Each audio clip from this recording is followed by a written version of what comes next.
Muy buenos días.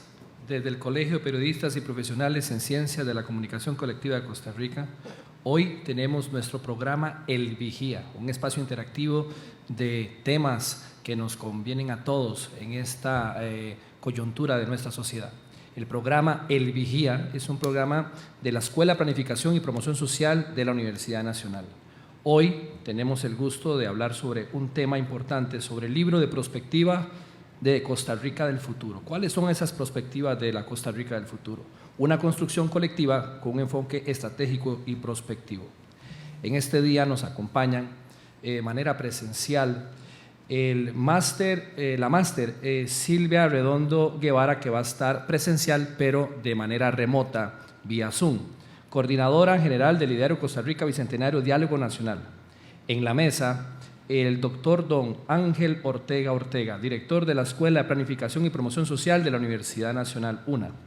El máster Juan Carlos Chavarría Herrera, director del Departamento de Participación Ciudadana Asamblea Legislativa. Y el máster Efraín Cavalini Acuña, presidente del Tribunal de Honor y Ética del Colegio de Periodistas y Profesionales en Ciencias de la Comunicación Colectiva de Costa Rica. Muy buenos días a todos y a nuestra compañera. Vamos a tratar en este espacio, en este programa de radio, ahora en la modalidad también presencial por las redes sociales, vamos a estar tratando este tema y vamos a tratar de dividir el esquema en algún tipo de preguntas orientadas a los capítulos que hemos hablado. Pero bien, quisiera escucharles primero un saludo aquí para todas las personas que nos están oyendo, antes de lanzar las preguntas, así como para enmarcarnos, ir calentando un poquitito. ¿Qué les parece? Entonces, le doy la palabra desde vía remota a la señora Silvia para que nos dé el saludito. Muchas gracias, don Daniel, y encantada de saludar a los compañeros de programa hoy, a don Ángel Ortega Ortega, director de la Escuela de Planificación y Promoción Social de la Universidad Nacional, a don Juan Carlos Chavarría, director de participación del Departamento de Participación Ciudadana de la Asamblea Legislativa, una alianza estratégica desde el inicio en el ideario, don Ángel, quien ha dado un impulso maravilloso a todas estas publicaciones, y un saludo también a don Efraín Cavalini, presidente del Tribunal de Honor y Ética del Colegio de Periodistas y Profesionales en Comunicación, don Efraín también coordinador de todo lo que fue el bloque de ética y lucha contra la corrupción, y también un gran impulsor de esta publicación de que se llevará a cabo para dejar una huella al pueblo costarricense. Así que muy complacida de compartir este programa con los compañeros, y un saludo especial para usted, Daniel, también. Para servirle. Don Ángel, muy buenos días. Buenos días. En primer lugar, agradecer al colegio por el espacio que nos brinda para poder conversar de este tema de tanta importancia. Un saludo especial a los compañeros de la mesa, quienes me acompañan. Este tema es muy rico, es muy apasionante, por lo tanto creo que vamos a disfrutar este ratico que vamos a conversar del mismo. Buenos días también a la gente que nos acompaña por redes. Muchas gracias. Don Juan Carlos, muy buenos días. Muy buenos días, Daniel.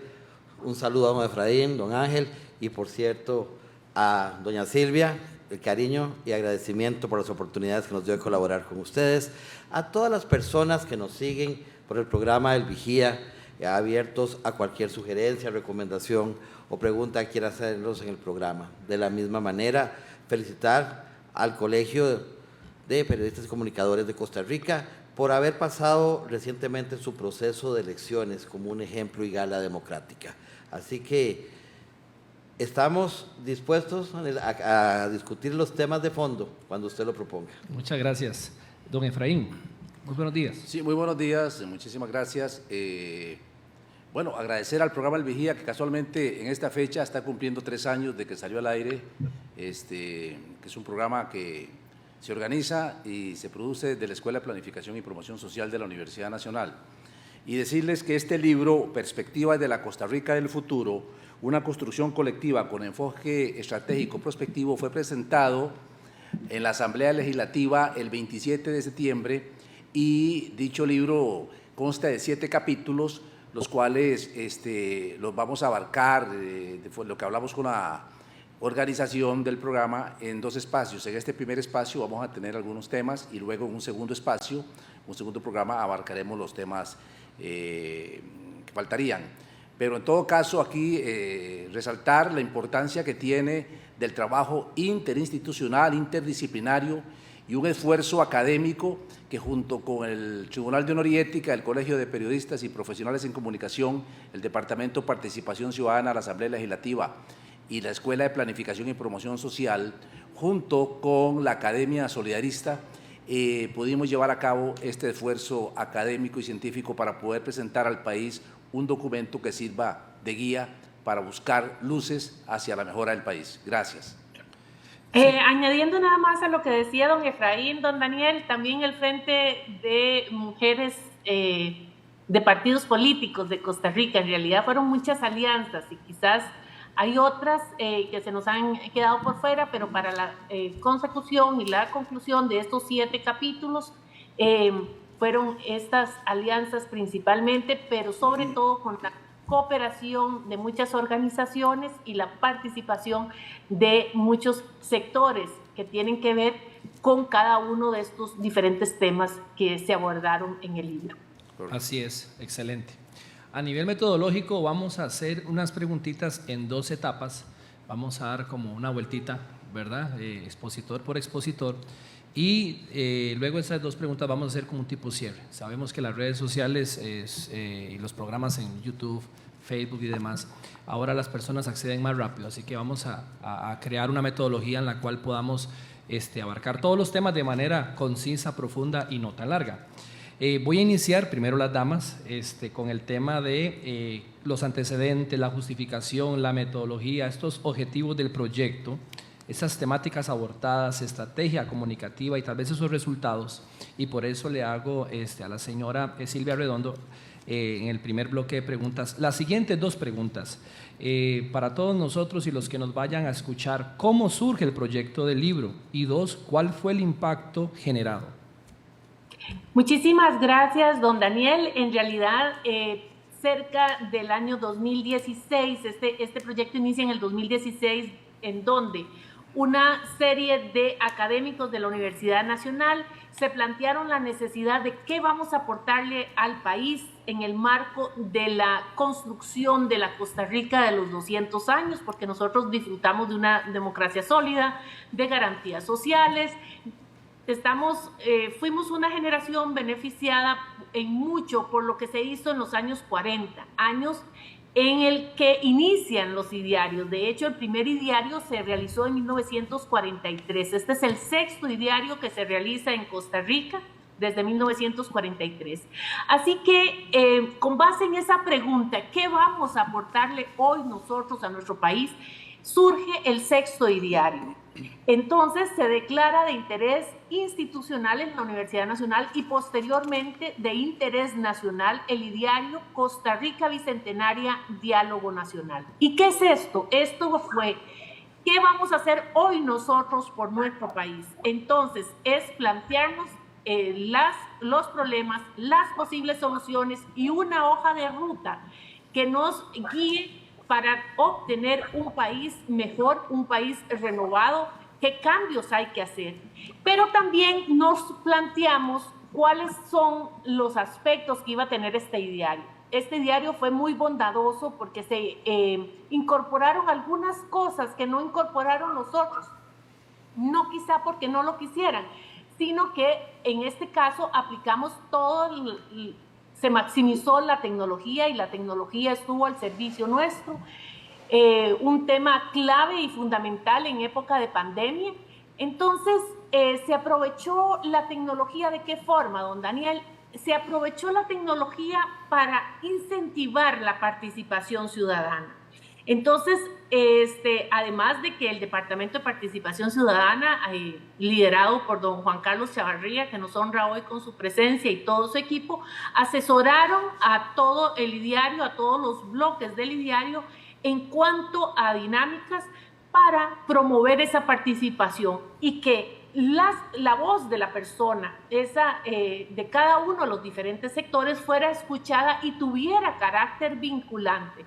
¿A qué me refiero con carácter vinculante para quienes nos están escuchando? Bueno, que se conviertan en políticas públicas sus ideas, que sus ideas se conviertan en mejoras a proyectos de ley o incluso a nuevos proyectos de ley, ¿verdad? Y que se conviertan en leyes de la República. Entonces, que cada ciudadano deje su huella, eso fue parte fundamental de la estructura del ideario. Y usted me puede preguntar, bueno, ¿y qué papel jugaron esos académicos que en el 2016 se preguntaron qué estamos haciendo hoy nosotros para construir una Costa Rica mejor? Bueno, estos académicos que se plantearon estas preguntas y que quisieron colaborar con el país fueron los facilitadores de un diálogo nacional, de manera que las decisiones y este análisis prospectivo, este análisis de cada uno, de la problemática de cada uno de los sectores, fuera abordada desde diferentes líneas. Ese fue otro cambio que se dio en este ideario, don Daniel, porque antes los idearios eran un poco más verticales, solamente los eruditos. En este caso quisimos que no, que todo el mundo participara.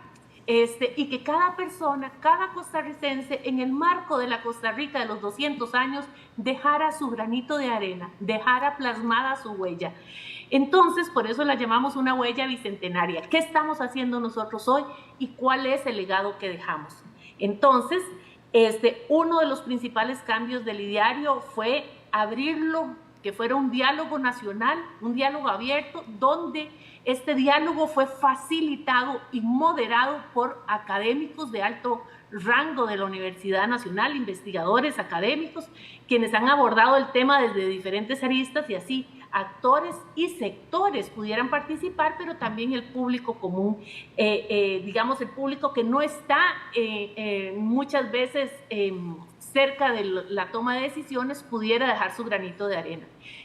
La tecnología nos ayudó porque se abrió una plataforma tecnológica, la universidad abrió una plataforma desde la cual se hizo el primer sondeo nacional de agua, el primer sondeo nacional de valores, que eso llevó a una serie de actividades. Entonces, también en el tema de salud. Así que este ideario marca una serie de diferencias, ¿verdad? No solo es la participación ciudadana a través de ese diálogo nacional, el que los académicos no dieran una versión unilateral, sino que más bien sistematizaran y rescataran todos los aportes de cada uno de los actores y los diferentes sectores que participaron en cada uno de los bloques, que fuera no solo participativo, no fuera vertical, no solo que fuera muy participativo, sino que también que fuera bastante horizontal, que las personas pudieran participar tanto en focus group, debates, conferencias, foros, sino que también a través de la plataforma tecnológica. Y algo muy importante, ya quizá para cerrar esta primera respuesta, es el carácter vinculante, que tuviera incidencia. ¿Y a qué nos referimos con incidencia? A lo que mencioné al inicio, que estas propuestas se generaran políticas públicas, reformas a proyectos de ley o incluso nuevas propuestas, para que lo que se hiciera no quedara en el aire o no fuera un documento que hay que leer y sentarse y meditar y filosofar, no, sino que sea un documento que dé respuestas concretas para soluciones concretas de nuestro país y que mejoren la calidad de vida de la comunidad costarricense, de todos los costarricenses y todas las personas que viven en nuestro país. Entonces, creo que fue un aporte importante que hizo la Universidad Nacional al país, que ayudó a la construcción, no fue que la universidad lo hizo, la universidad facilitó un diálogo para la construcción mancomunada de respuestas en diferentes temas. Muchas gracias a la máster Silvia Redondo, coordinadora general de este diario. Me dirijo al doctor don Ángel Ortega Ortega, el director de la Escuela de Planificación y Promoción Social. En el marco de la Costa Rica del futuro, una construcción estratégica y necesaria, le quisiéramos presentar esta pregunta porque creemos que es muy importante. ¿Por qué un enfoque prospectivo? Muchas gracias, Daniel. Bueno, vamos a ver. Durante los últimos 30 años o más, el país ha venido en un proceso de deterioro económico, deterioro social, cultural, etc. Esto nos pone en, yo diría, varias deudas sociales que nosotros tenemos como nación. El primero es, por ejemplo, el tema de desigualdad. Con el paso de los años, el país ha venido en un deterioro del coeficiente de Gini, que es el mecanismo mediante el cual se mide el nivel de desigualdad. Ese es un tema que ha venido en deterioro prácticamente en los últimos 20 años. Tenemos también el tema de pobreza. La pobreza normalmente oscila entre 18 y 21% de la población y actualmente estamos cerca del 25%. Eso es poco más de 1,5 millones de personas que se encuentran en estado de pobreza. Pero también hay un tema de salud, por ejemplo, a pesar de lo fortalecido que es el sistema de salud y de lo solidario que representa ser, tenemos una serie de población que está descubierta. Por ejemplo, si yo soy de empleado informal y no tengo la capacidad de pagar el seguro voluntario, entonces yo voy a estar descubierto. El migrante, el desempleado, el indigente, el indígena, son personas que normalmente están descubiertas del sistema de salud. Tenemos también un tema de educación, un alto porcentaje de personas de educación, de jóvenes, no pueden acceder al sistema educativo formal. Y tenemos únicamente en todo este proceso un indicador que efectivamente es positivo, que es el índice de desarrollo humano. El índice sí es positivo, pero ¿cuáles son los 3 factores que influyen en este índice? Salud, educación y el Producto Interno Bruto. El Producto Interno Bruto es claro que pues siempre va a estar enfocado, puesto que el país necesita crecer económicamente y eso estamos totalmente de acuerdo. Pero paralelamente, como dijimos, está el tema de desigualdad. Eso quiere decir que a pesar del crecimiento que tenemos en el Producto Interno Bruto, tenemos un problema de desigualdad. Eso nos conduce a otro problema más grande, que es el tema de la redistribución de la riqueza generada por el país. Todas estas problemáticas las planteo para justificar el por qué nosotros pensamos en un enfoque prospectivo. Cuando hablamos nosotros de un enfoque prospectivo, estamos pensando en una mirada de largo plazo. El país recientemente ha trabajado, por lo menos el gobierno anterior, dejó 2 instrumentos importantes en materia de planificación. Uno es la Estrategia Territorial de Desarrollo y el segundo es el Plan Estratégico Nacional. Los 2 están pensados al 2050. Técnicamente, nosotros valoramos como un esfuerzo muy importante el haber creado estos 2 instrumentos, puesto que representan el primer esfuerzo a nivel nacional en esa materia. Sin embargo, entramos en un tema que es de fondo para cualquier proceso que se enfoque al desarrollo de un país, y es el tema de participación, hablando del compañero que tengo aquí a mi derecha. El tema de participación es clave porque ningún instrumento de planificación elaborado sin participación va a tener el efecto que esperamos. Es por eso que en el documento nosotros insistimos en miradas de largo plazo, pero también en procesos participativos, en donde los principales sectores del país se unan, se sienten y acuerden, porque la estrategia técnicamente puede ser muy buena. El país siempre se ha caracterizado por tener instrumentos de planificación técnicamente bien elaborados. Sin embargo, uno se pregunta, ¿y por qué el efecto no ha sido el mismo? Por 2 razones creemos nosotros y se tratan de resaltar en el libro. La primera es que ha carecido de participación amplia. Y la segunda es que la visión tiene que estar basada en un consenso, en un consenso, y por eso también hablamos de la necesidad de un nuevo pacto social. Allá por la época de los años 40 y 50 el país hizo un pacto social, y ese pacto nos condujo a un país con ciertos niveles diferenciadores de los países del área. El problema es que esos elementos se están perdiendo, y el reto para esta generación es precisamente rescatar y fortalecer esos elementos para garantizar, heredar hacia el futuro un país con algún grado de igualdad.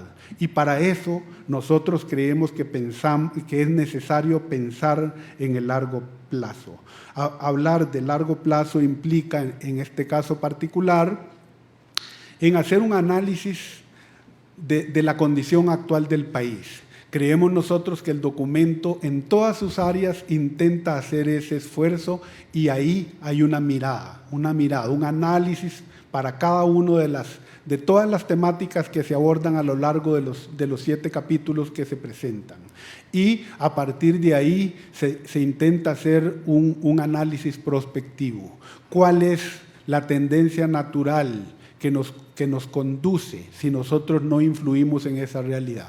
Muy probablemente va a ser mantener los mismos niveles de pobreza, en el mejor de los casos, si no es que se amplía. Muy probablemente vamos a tener el deterioro paulatino que hemos venido viviendo en el tema de la desigualdad social. Muy probablemente vamos a tener un problema de deterioro de la salud. Los esfuerzos en el tema educativo, por ejemplo, que actualmente están incluso en riesgo de atentar contra la misma constitución política que plantea cuál es el presupuesto mínimo para la educación. Y eso está siendo tentado desde una perspectiva política, lo cual implica que muy probablemente la tendencia natural sea hacia el deterioro de estos indicadores que he mencionado. El esfuerzo que el documento hace es intentar visualizar esa tendencia y tratar de definir algunas líneas de política, porque el documento no es de enfoque político. Algunas líneas, algunos elementos que desde la política deben considerarse para garantizar una reversión de ese deterioro que en el tiempo hemos venido obteniendo. Es necesario repensar el país, y el libro hace un fuerte llamado de atención a todos los sectores político, económico, social, cultural, ambiental, etcétera, para sentarnos y hacer acuerdos nacionales y definir precisamente ese nuevo escenario futuro que podría permitirnos mirar los próximos 40 o 50 años y replicar lo que hicieron allá en el 1940, que nos ha permitido tener el país que tenemos. Qué interesante, ¿verdad? Qué importante. Y de ahí yo creo que entendiendo esa posición, nos queda apenas esta parte del máster Juan Carlos, más allá del contenido escrito, que muchas veces la gente se queda con la obra. Hay elementos importantes, sustanciales, en los que están detrás de esto. La participación ciudadana y gobernabilidad del siglo XXI. Gran tema, ¿verdad? Entonces le quería plantear la siguiente pregunta. ¿Cuál es la situación de la participación ciudadana y la gobernabilidad según lo que investigamos? ¿Qué se descubrió?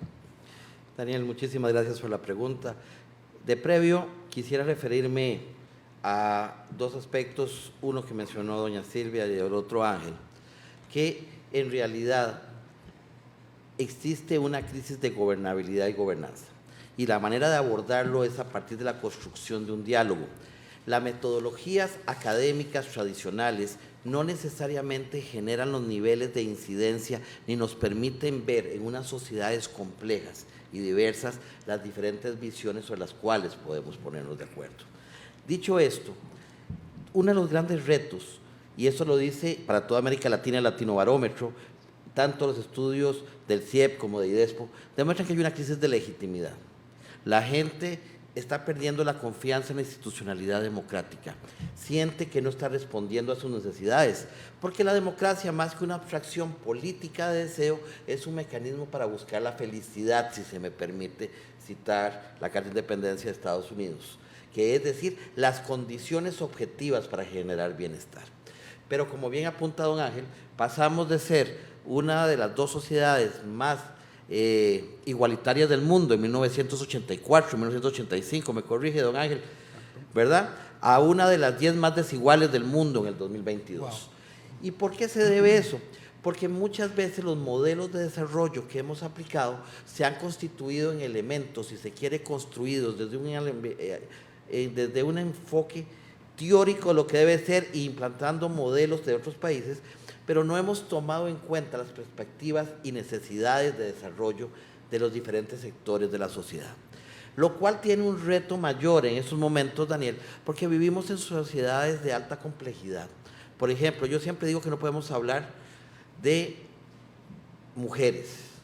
Tenemos que hablar de diferentes grupos, segmentos y visiones de mujeres. No es lo mismo una mujer en Alto Telire que una mujer en Atillo, que una mujer que está empezando sus estudios en la universidad.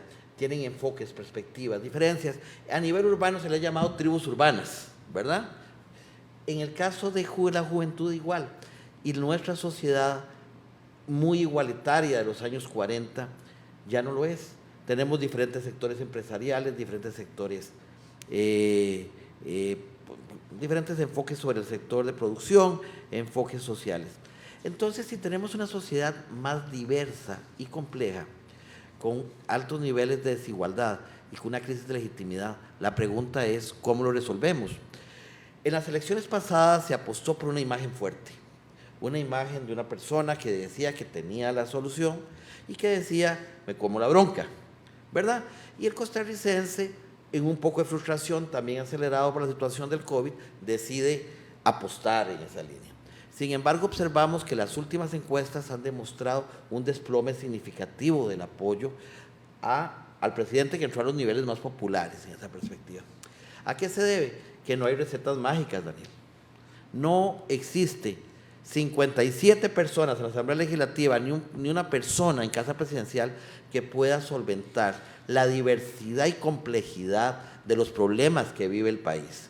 La única manera de hacerlo es poniéndonos de acuerdo, es establecer mecanismos de diálogo asertivos y efectivos que garanticen acciones de política pública y que permita escuchar a los diferentes sectores.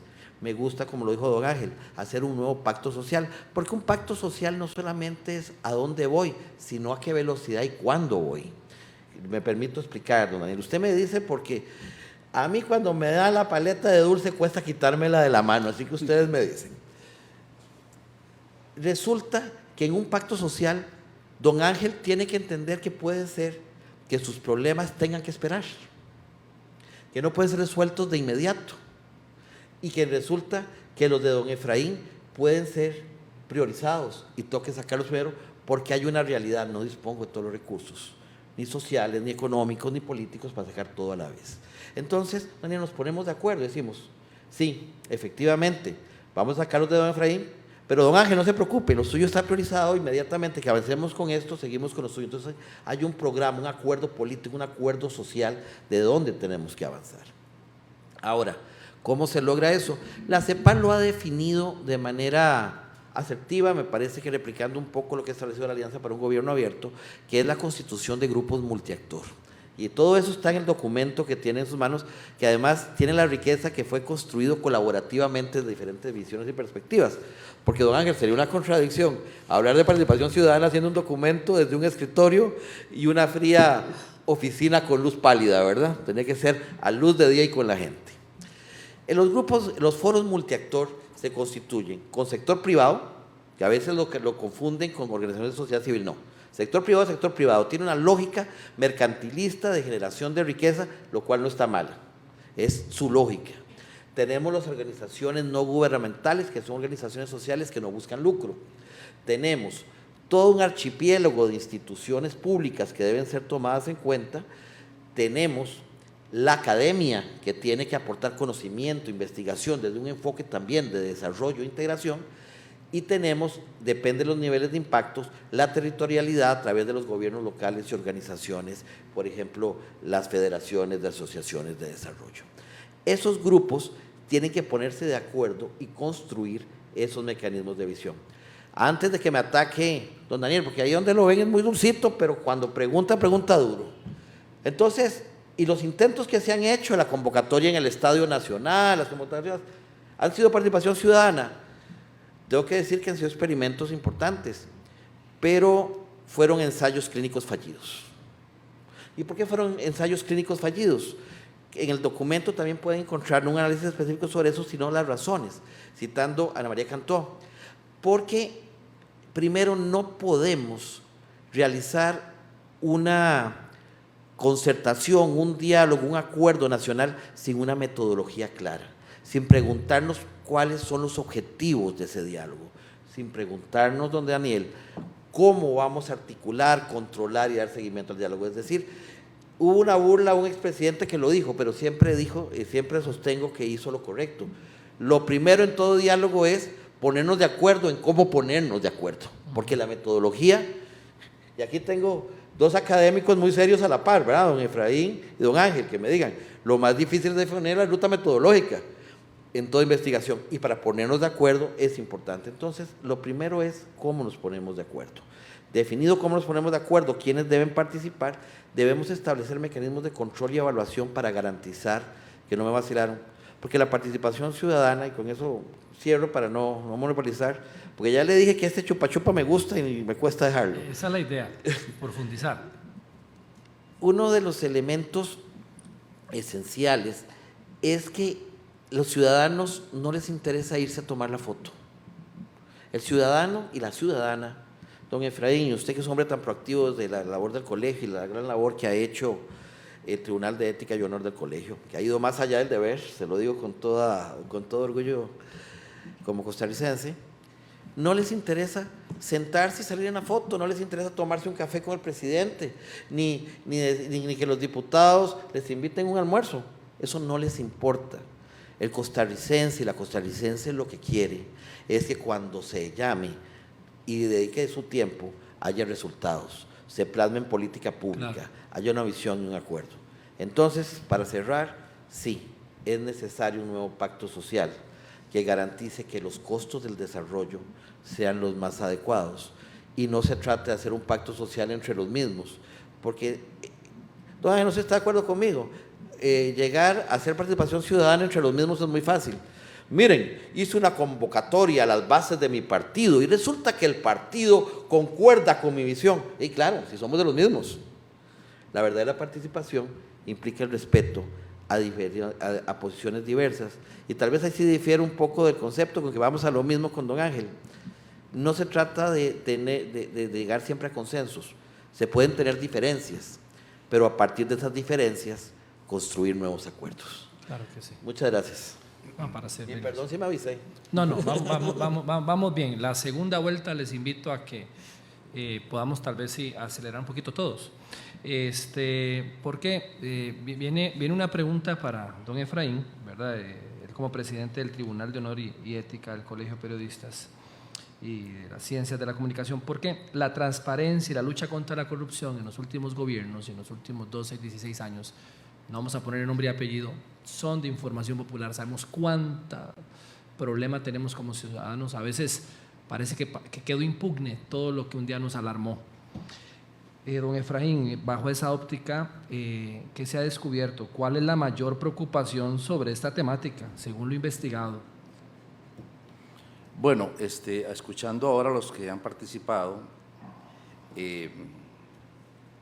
recordé un trabajo que hicimos el año pasado, las instituciones que formamos parte, hoy que estamos invitadas acá, que fue un sondeo abierto que se hizo en septiembre de 2021 sobre el tema de la ética y la lucha contra la corrupción en Costa Rica.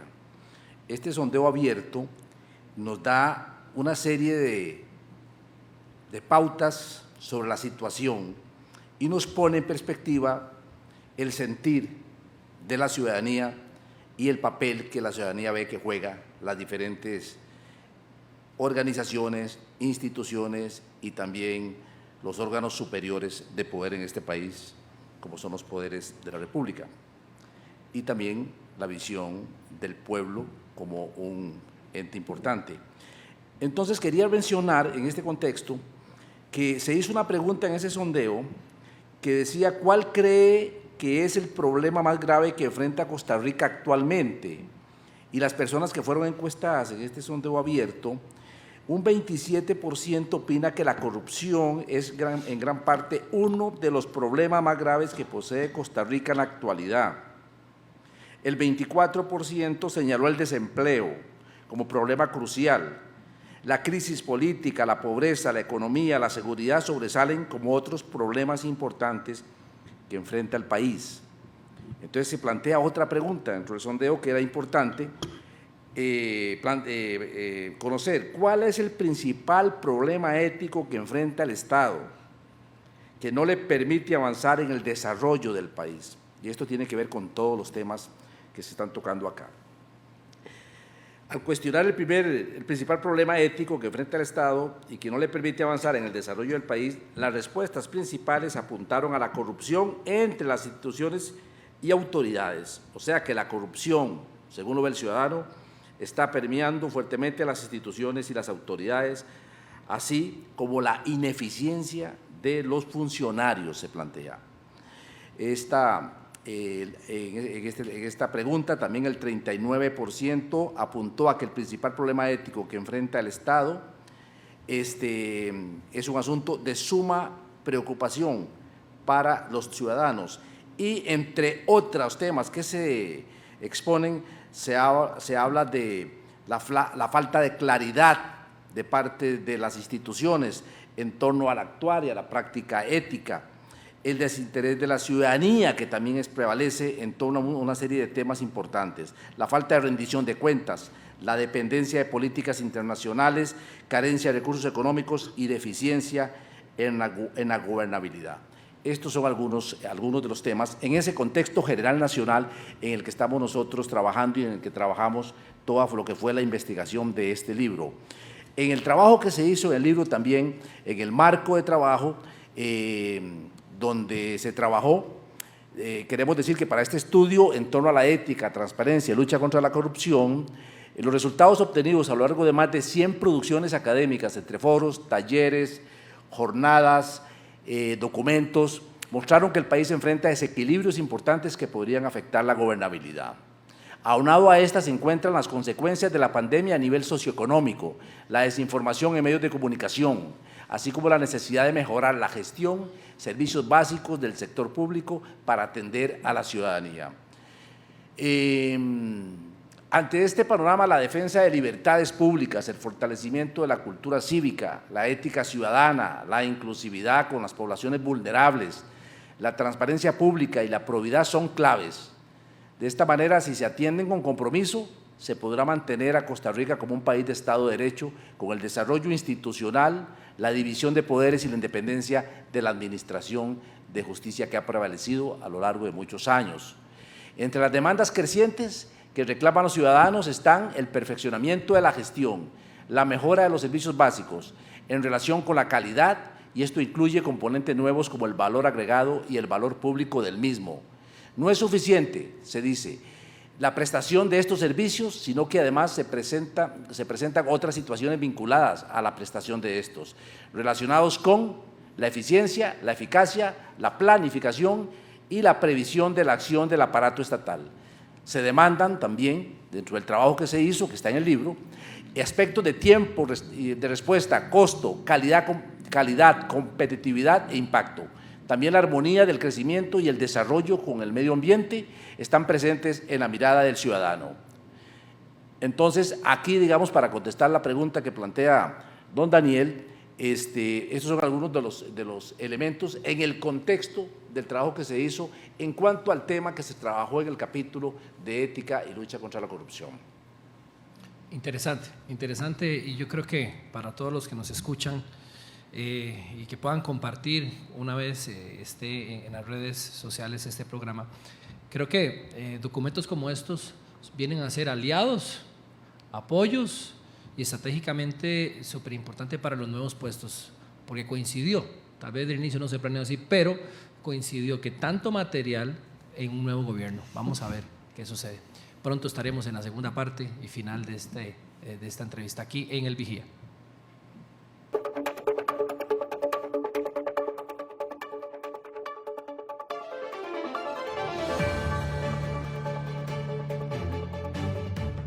El aeropuerto, porque quisiera hacer en esta ocasión hincapié en que podamos expresarnos en dos maneras. Les tengo una pregunta. Tratando de abarcar, se redactaron tratando de abarcar cosas nuevas, igual en el rango donde nosotros investigamos, donde ustedes investigaron, y quisiera que después de la pregunta, de alguna manera, con cierta pericia, porque ustedes han investigado mucho sobre el tema, podamos hacer también un aporte a una conclusión, algo que salga entre la conexión entre sus mentes y sus corazones como un mensaje final, pero tratar de hacerlo así, responder la pregunta y poder hacer algo que venga de la pericia a cada uno de ustedes. Entonces, volvemos con la señora Máster Silvia Redondo, es la coordinadora general, por si alguno no lo había escuchado. Y antes de ese comentario final, yo le tengo esta pregunta que nos acompaña vía presencial remota.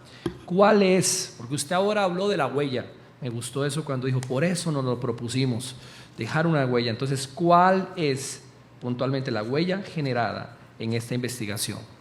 Señora, tienes el micrófono apagadito, creo, está por Zoom. Muchas gracias, don Daniel. La huella es indeleble y yo creo que una de las principales aportes es saber que sí se puede generar el diálogo, que la gente está deseosa de participar, que los diferentes actores y sectores quieren ser escuchados y quieren que su posición sea tomada en consideración, que se les escuche y que se escuche con respeto las soluciones que ellos puedan ofrecer. En muchos países el sistema de comunicación, por ejemplo, efecto cascada en Japón, ayuda muchísimo para la toma de decisiones. Yo creo que una de las principales huellas, hablando desde la parte metodológica, es la importancia de construir en conjunto con realmente las personas que están enfrentando cada día ese problema, tienen mucho que aportar y podemos escucharlas y podemos sistematizar esas propuestas y tendríamos, creo, políticas públicas y legislación bastante asertiva. Fueron muchos los aportes y muchas las huellas. Cada uno de los diferentes grupos tuvo su aporte. Uno muy importante que me complace muchísimo es, por ejemplo, el nuevo proyecto de ley para dignificar a las personas con cáncer. Daniel, y me imagino que esto va a estar en otro programa, claro, porque aquí estamos tratando solo algunos de los temas, pero no quiero abordar las incidencias de cada uno de los coordinadores, de cada uno de los temas, así que voy a mencionar en términos generales algunos. Por ejemplo, un proyecto de ley donde se dignifique a las personas con cáncer, porque son doblemente victimizadas, doblemente, no solo sufren por su enfermedad, sino por su condición laboral, y eso incrementa también la angustia. Imagínese si usted es proveedor de una familia y Dios no lo permita, o alguna persona está pasando por eso, y la incertidumbre de qué va a pasar si pierde el trabajo, ¿verdad? ¿Cómo va a ser esa reinserción laboral? Entonces, fue un proceso que lideró Oscar Mario, otro compañero, de 2 años con muchísimas ONGs. Ese es un aspecto importante. Por ejemplo, también en términos generales, en el ideario, la doctora Kinle Blanco, se generó el decreto de declarar la tercera semana de noviembre como la semana para hacer conciencia de la resistencia a los antibióticos, que eso lo firmó Costa Rica en el 2016 en Naciones Unidas. Existe un plan nacional, pero es el poder llevarle a cada uno de los costarricenses ese granito de arena, que sepamos la importancia de la resistencia a los antibióticos, que si no nos tomamos los antibióticos de forma adecuada, podemos más adelante tener resistencia. Por eso nos hacen a veces cultivo, porque una bacteria a veces no hace a ese antibiótico, no funciona. Muchas personas tenemos conocidos, tanto que han padecido, digamos, cáncer, como fue en ese proyecto, como en este proyecto, que han tenido problemas con bacterias. Entonces, se dice que va a ser una de las principales causas de muerte en el mundo y por eso hay que prevenirlo. Entonces ya tenemos decretos, legislación y planes nacionales. Así que creo que el aporte, si empezamos a escudriñar cada uno de los diferentes aspectos, vamos a tener tanto sugerencias en políticas públicas, por ejemplo, junto con Parlagro, el tema de seguridad alimentaria y agricultura, analizaron más de 27 proyectos de ley, salieron 3. Entonces, en el aporte al país creo que ha sido muy importante, un aporte consensuado y gracias a, también a la guía, tanto metodológica como a también hacer esa articulación con el gobierno, a través de gobierno abierto y a través de liderado toda esta articulación por don Juan Carlos Chavarría, que le agradecemos montones porque, como lo mencioné al inicio, no solo nos dio, dijo sí al proyecto, ¿verdad?, sino que también se convirtió en el asesor para que cada uno de los diferentes grupos pudiera ejecutar a través de más de 600 actividades académicas ese diálogo nacional y posteriormente que esas conclusiones, que esos aportes tuvieran un carácter vinculante. Así que creo que el grano de arena va enfocado hacia ambos lados, tanto en la parte metodológica, como que sí se puede, como también en la parte de la incidencia, tanto en legislación como en política pública. Algo muy importante también, don Daniel, y es que creo de las conclusiones, porque creo que me estaban pidiendo también conclusiones, es que desde 1943, cuando esos visionarios, mucho de lo que fue bastante vinculante este diario, y eso podría ser que lo analicemos más profundamente en otro programa, pero sí tuvo bastante incidencia el diario de 1943. En otros países podemos tomar como ejemplo la necesidad de planificar a largo plazo, también de tener un proyecto país que nos una a todos como costarricenses y que independientemente del gobierno de turno, nosotros tengamos planes nacionales, planes país, un rumbo claro de hacia dónde queremos llegar en los próximos 40 o en el 2050, cuál es la Costa Rica que tenemos y que todos, cada uno de los ciudadanos, y aquí está liderando don Efraín Cavallini, por ejemplo, la consecución de declarar un día de la ética ciudadana, ahí se ve cuál es la responsabilidad que tanto usted como yo, como las personas que nos están escuchando, tenemos como ciudadanos para hacer un país mejor. Entonces, uno, replantearnos también la necesidad o plantearnos más bien la necesidad de hacer este tipo de ejercicios más seguidos, de plantearnos metas concretas como país, no solo las metas individuales, pero que también estén las metas colectivas, los planes nacionales. Tenemos toda una autoridad acá, como es el director de la Escuela de Planificación y Promoción Social de la Universidad Nacional, que también ha sido una guía y hicieron un aporte maravilloso a inicio de la pandemia, pero más bien voy a dar oportunidad para que él lo explique, que fue, me parece, una huella muy importante que dejaron ellos, un grupo de investigadores de planificación, la importancia de hacer ese análisis prospectivo y de la planificación a futuro. Así que creo que la principal conclusión, don Daniel, es uno, que sí se puede, dos, que se dejaron muchas propuestas. Este fue un diario vivo, no vamos a esperar a que pasen 40 años para hacerlo. Todo lo que se pudo ir haciendo en el camino se ha ido haciendo y continuamos haciendo. Y también la necesidad de hacer más conciencia de la necesidad de planificar en conjunto a largo plazo. Muy bien, excelente. mucho que pensar, mucho que hablar y nos da muchas ideas para próximos programas del Vigía, porque es tantísima la información y tan rica. Y recordando que el doctor Ángel, nos habló sobre este enfoque prospectivo, ¿cuáles serían, don Ángel, los principales hallazgos? Porque tal vez es un tema que no cualquiera puede manejar y tal vez son ciencias, la prospectiva, ¿verdad? Que tal vez no se logra muy bien transmitir. Entonces, ¿cuáles serían los principales hallazgos suscitados en esta investigación desde tu eje? Muchas gracias.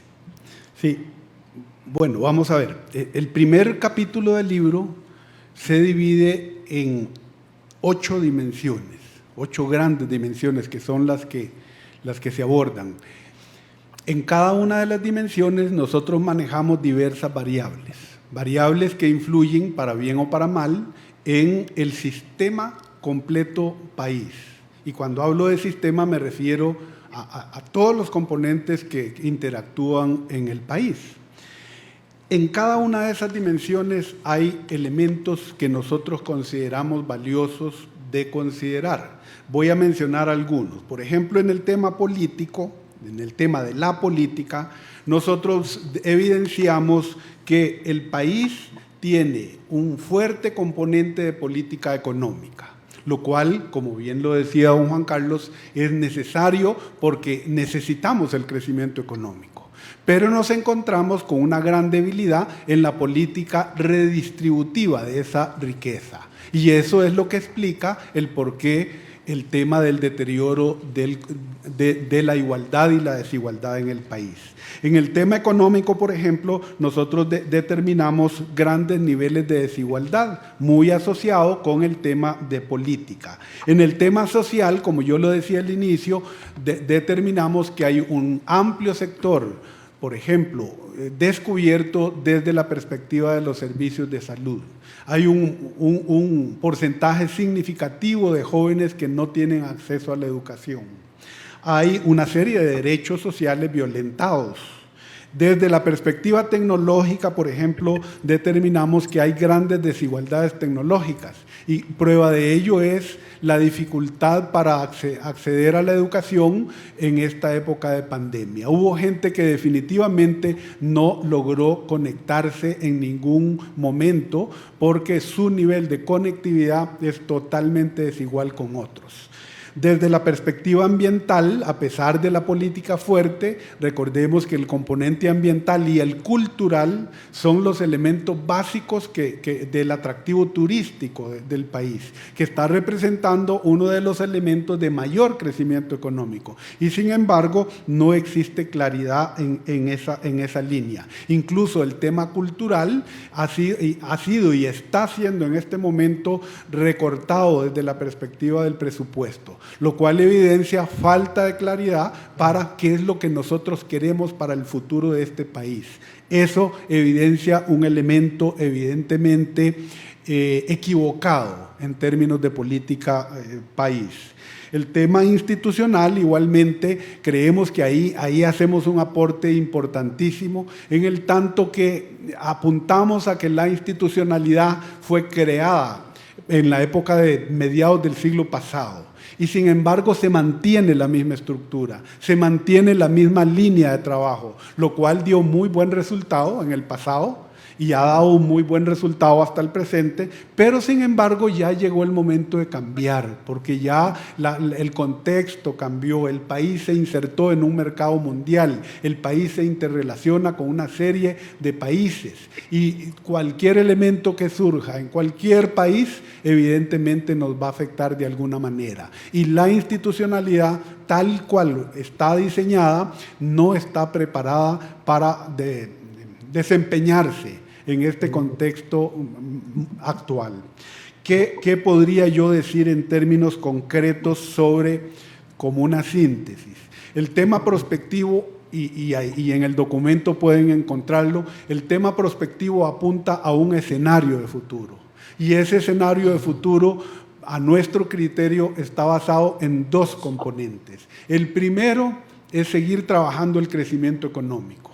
El país debe velar por el crecimiento económico. Y el segundo es trabajar el tema de la distribución y redistribución de la riqueza. Eso implica el componente social.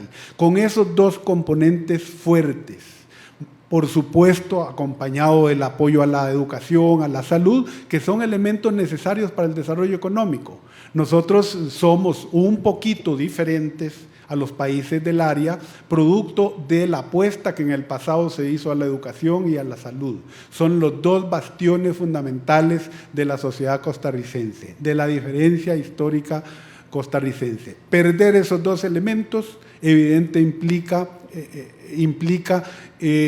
cortar esa diferencia. Y no tiene nada de raro si nosotros como sociedad, no somos capaces de reorientar la política pública de este país. En el pasado podríamos estar nosotros siendo un Nicaragua, un Salvador, un Guatemala, un Honduras. Son los elementos básicos. Debemos de recordar también que constitucionalmente el poder lo tiene el pueblo. El pueblo, para lo cual hay 3 poderes de la República, como bien los decía don Efraín, y esos 3 poderes se deben al pueblo. Por lo tanto, el quórum, como dice don Carlos Campos, lo hace una persona del pueblo, más una representación de esos poderes que están en función del pueblo, y no al revés. Muchas gracias. Muchas gracias a usted, don Ángel. Yo siempre me pregunté por qué cuando uno va a la escuela y al colegio nos enseñan los poderes, y nos enseñan 3, pero cuando abrimos nuestra constitución política, ahí hay uno, ¿verdad? Y es el pueblo. Está entre los 4. Entonces nos programan con 3, pero son 4. Pero bueno, así como para poner un poquito el dedo en la llaga a nuestro siguiente expositor, para finalizar, Juan Carlos, ¿cuál es la incidencia que alude la investigación? Muchas gracias, Daniel. No, pues nada más para clarificarlo. Primero, el artículo 9 de la Constitución Política es el que, reformado en 1983, incluye al pueblo dentro de los poderes, y literalmente dice, el gobierno lo ejerce el pueblo y 3 poderes, ejecutivo, legislativo y judicial, y se le da rango al Tribunal Supremo de Elección de Poder. El artículo 9 de la Constitución Política, perdón, es que me picaron y me encanta ese tema. El artículo 9 de la Constitución Política ha sido desarrollado por la Sala Constitucional de manera muy interesante, estableciendo que los mecanismos de participación ciudadana se encuentran ya habilitados y que las instituciones públicas no tienen que ser sujetos pasivos esperando que los ciudadanos participen, sino que tienen que ser proactivos, generando los espacios de diálogo y concertación. Incidencia, creo que hay varias. Primero, me parece que Silvia estableció algunos aspectos importantes. Uno, que el documento en su integralidad, no solamente el capítulo de participación ciudadana, se desarrolló de forma participativa con el accionar de diferentes actores desde la perspectiva de la construcción, pero además durante el proceso se dieron ya productos concretos, leyes, proyectos de ley, se dieron acuerdos o proclamas de los supremos poderes sobre el tema de seguir avanzando gobierno abierto, se desarrolló además nuevas dinámicas sobre esquemas más participativos de ética y probidad. Sí, de hecho, creo que don Efraín nos vamos a ver el viernes también, ¿verdad?, en la evaluación del programa de ética y probidad que convocó el Ministerio de Justicia y la Procuraduría de la Ética, que viene de un proceso de construcción participativo en la fiscalización de la hacienda pública.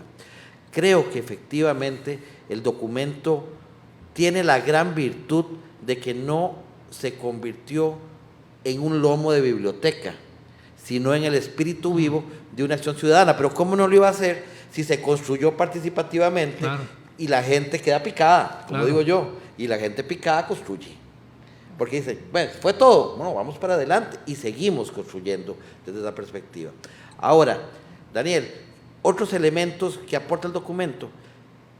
Resulta que se hace una encuesta en Chile y en Costa Rica nos pasa algo parecido, y se establece por la Universidad Católica de Chile y se le pregunta a diferentes actores latinoamericanos si creen que la participación ciudadana es necesaria, y todos dicen que sí. Pero cuando se les pregunta qué es participación ciudadana, es donde la mula bota genera, donde dicen en mi pueblo las vueltas de la Guásima, porque todos tienen una concepción diferente de participación ciudadana. Y en el caso costarricense hay una situación similar.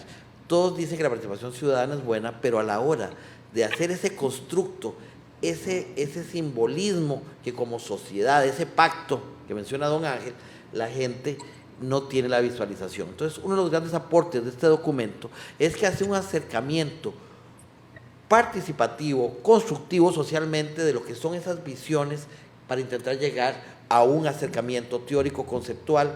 Es más, no sé por qué le tengo miedo a las palabras, un acercamiento ideológico como sociedad de lo que debe ser entendido como participación ciudadana. ¿Ves? Porque sobre ese elemento común, sobre esa arena común, es que debemos empezar a edificar los castillos. Pero, además de eso, hace una evaluación importante de los avances que se han venido realizando en Costa Rica. Y creo que es el primer documento, don Efraín, usted también está metido en participación ciudadana, creo que es el primer documento que hace como una trazabilidad de las diferentes acciones, de las comisiones, de los diferentes hitos que se han intentado hacer en Costa Rica. Y si me permite, ¿se acuerdan los libros de cuentos de los chiquitos que tenían puntitos y uno los llenaba y salía un conejito? Ajá. Es el primer esfuerzo de ver cómo ese archipiélago de puntitos tienen ya una figura a nivel nacional que puede servir de guía para la construcción. Bueno. Y citando a don Carlos Campos, don Ángel, que es admirable el trabajo que hace don Ángel. Imagínense que ya me convocó a la barra de Parismina, ya estoy viendo a ver cómo me voy, ¿verdad? Será nadando sin lagartos. Pero una de las cosas que dice don Carlos que es importante es que no hay que esperar a que la institucionalidad pública genere el espacio, porque como lo dije al principio en el artículo 9 constitucional, sino que la ciudadanía puede llegar, tocar la puerta y construir. Y don Carlos siempre ha construido, igual que una serie de organizaciones. Y esas posibilidades de llegar a acuerdos políticos, de llegar a legitimidad, a establecer mecanismos de gobernanza, están incluidos no en una receta rígida en el documento, pero sí con la evaluación de diferentes metodologías aplicadas a nivel nacional e internacional que pueden permitirnos como piezas de Lego construir mecanismos de diálogo interno de acuerdo a cada realidad concreta. No sé si le contesté a don Daniel. Por supuesto que sí. Y creo que desde la señora Silvia, el señor Ángel, Juan Carlos y ahora don Efraín, nos deja mucho que rumiar. Creo que es la palabra correcta en este momento, rumiar conocimiento. Creo que sí hay conocimiento que trasciende y que transforma y que genera un impacto. Para finalizar ya esta programación y esa participación muy amable de todos ustedes, don Efraín, desde la transparencia de esta lucha contra la corrupción, ¿cuáles son las principales recomendaciones a que se refiere la investigación y su comentario pues final? Sí, bueno, aquí lo importante es que, como se dijo al principio acá, este libro que se presenta al país y que está publicado en las plataformas, en los sitios web, tanto de la Escuela de Planificación y Promoción Social, Departamento de Participación Ciudadana, la Asamblea Legislativa, el Tribunal de Honor y Ética del Colegio de Periodistas y Profesionales en Comunicación, recoge el sentir de una gran cantidad de actores y sectores, un trabajo multinivel y multisectorial que realmente baja para escuchar lo que el ciudadano considera que se debe hacer en el país, cuáles son las salidas para mejorar el país y ver el país en una vigía, digamos, desde un lente a los próximos 40 años. Y algo que se recoge importante es el sentir de la gente que participó en estos procesos. Con doña Silvia conversaba, con doña Silvia Redondo, coordinadora general del IDIARIO, de que se llevaron a cabo en el proceso del IDIARIO del 2017 al 2021 cerca de 650 actividades con diferentes sectores. Y ahí uno de los sentires principales es que la gente dice que somos conscientes de que muchas de las instituciones públicas no responden con la oportunidad, eficiencia y eficacia que la población demanda. Pero ello, y aquí es importante, pero ello no justifica su desmantelamiento ni su cierre con actitudes mesiánicas, donde no haya racionalidad y pensamiento, sino, lo plantean la gente que participó, sino que más bien veámoslo como el reto que tenemos y la responsabilidad de revisarnos en nuestras expectativas y en los medios que se deben utilizar para alcanzar las aspiraciones de la ciudadanía y, por consiguiente, el derecho a conservar las instituciones que han sido fundamentales para el desarrollo del país. Sigue diciendo, seguimos tratando de extraer algunas ideas importantes del capítulo que trabajamos, y se dice que es ineludible en el país, que hay retos claros que se enfrentan, los cuales corresponden a formación oportuna de la ética y los valores a nivel nacional, la gestión de la riqueza por medio de la transparencia y enfrentar la corrupción mediante reglas claras, mecanismos explícitos, minimizar conductas permisivas y que las empresas, el Estado y los gremios puedan tener claridad de su rol en la sociedad y su actuar, para reconstruir y fortalecer aquellas prácticas ciudadanas que soportan la institucionalidad, la praxis democrática y que se fundamentan en la moral y la ética pública. También subyacen importantes asimetrías, desigualdades y desequilibrios sociales que amenazan fuertemente por romper el orden y hacer más compleja la concertación y la gobernabilidad. De ahí que es un imperativo, se plantea, animar a la sociedad como un todo a exigir transparencia en la gestión de lo público e incentivar un verdadero interés en asuntos del Estado, entendiendo que todos somos parte de él y que la falta de transparencia y la opacidad de la gestión pública también es responsabilidad de toda la ciudadanía. Debemos incentivar el establecimiento de estrategias multisectoriales y multiniveles que involucren a todas las fuerzas sociales a nivel país, así como a otros actores internacionales, para combatir el fenómeno de la corrupción. Por ello se debe forjar el destino del país bajo preceptos éticos y morales, de tal manera que se ahuyente y se despoje de este país el lavado de dinero, el narcotráfico, el consumo de drogas, las muertes en las carreteras, la pobreza, el desempleo, la inseguridad ciudadana, las noticias falsas y toda forma de violencia. Se debe generar información sobre temas más problemáticos de la sociedad, contrastar sus puntos de vista con las instituciones públicas y con otros agentes económicos, sociales, educativos, comunicativos, y elevar propuestas al gobierno para su consideración. Es urgente, se plantea, poder replantear la figura legal en materia de comunicación social para generar una mayor explotación de medios y canales de manera más democrática y plural, empoderando a diversos sectores sociales que permitan la transformación y desarrollo en materia editorial, de información, formación y explotación de iniciativas de comunicación de servicio público. En este libro se obtuvieron visiones diversas que representan los ideales filosóficos, políticos y académicos de los actores, como de aquellos ideales históricos reconocidos y aún afianzados en el imaginario social, que aspiran a satisfacer las expectativas de los diversos sectores de la sociedad. En este sentido, para cerrar, es contundente dejar por sentado que Costa Rica ha sabido leer su historia y no se ha dejado este país todavía arrastrar en el pasado por exóticas propuestas ni por populismos mesiánicos, como decía antes. En este país centroamericano ha respondido a lo largo de su desarrollo histórico a grandes transformaciones culturales. Por eso, en el futuro cercano debemos mirar y hacer el ejercicio ciudadano y político que se requiere para avanzar como nación bien fundamentada en regímenes de derecho, justicia, verdad y razón. Entre algunas cosas, dentro de los grupos de trabajo proponemos crear el decreto de la ética ciudadana, la ley de acceso a la información, trabajar el tema de la participación ciudadana, la política pública de diálogo social y participación efectiva.